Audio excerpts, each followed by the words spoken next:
Hello there, welcome back to my YouTube channel. Today I'm showing you how to turn a super simple castle build such as this into something more advanced to show off to your friends, like that. If you like this sort of content, make sure to like and subscribe and leave a comment down below telling me what your favorite part was.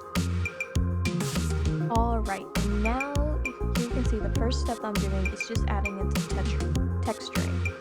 The first step I will always recommend is adding in texturing actually. Just using some similar blocks can add in just so much detail that is often overlooked. And already you can tell that it brings it out and makes you want to look at the build more. Now in this particular build, I'm emphasizing the stress on the bottom and having the top a bit more whole and together. So the bottom parts is going to be more cobblestone, whereas the middle and top is going to be more of just the regular stone or the stone bricks. Now, the next thing I'm doing is adding slabs.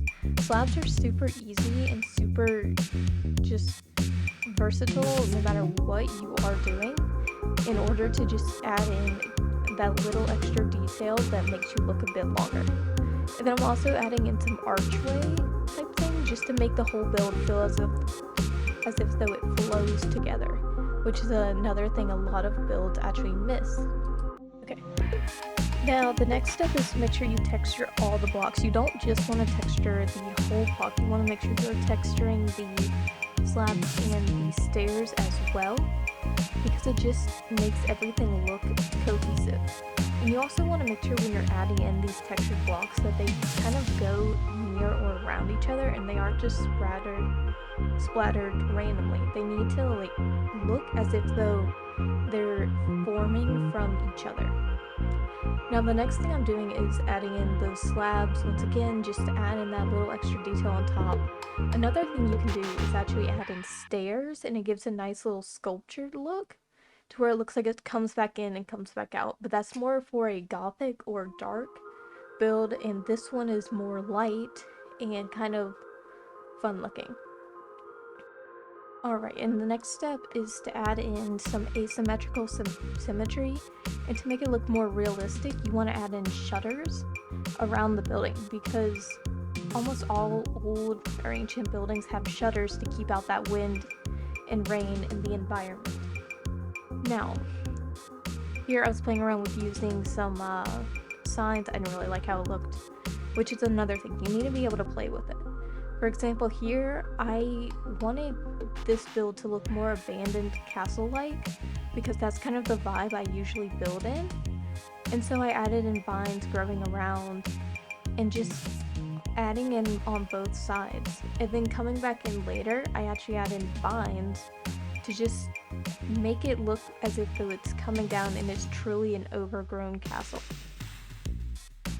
And the next step, after adding in more vines, of course you can never have enough vines, is just keep having fun with it, keep adding more and keep playing with it, because it'll never look too crowded, it can just look a little bit too simple.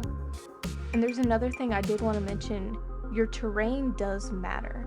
Here I kept it simple and I left out the terrain, but usually I will add a bit of like overgrown something just to add a bit more into the build, because it can be really simple, but that overgrown feeling needs to expand outwards. You're not going to leave a castle by itself to get overgrown, but take care of the lawn outside, if that makes sense. And then I also wanted to add in some pillars and stuff that makes it look more like it's cemented in the ground. So I added in stairs at the bottom and some slabs just to make it look like it's a bit more run down, but also still with the environment and touching the floor. And yeah, this is my final build, and if you enjoyed this content, make sure to like and subscribe, and I'll see you in the next one. Bye.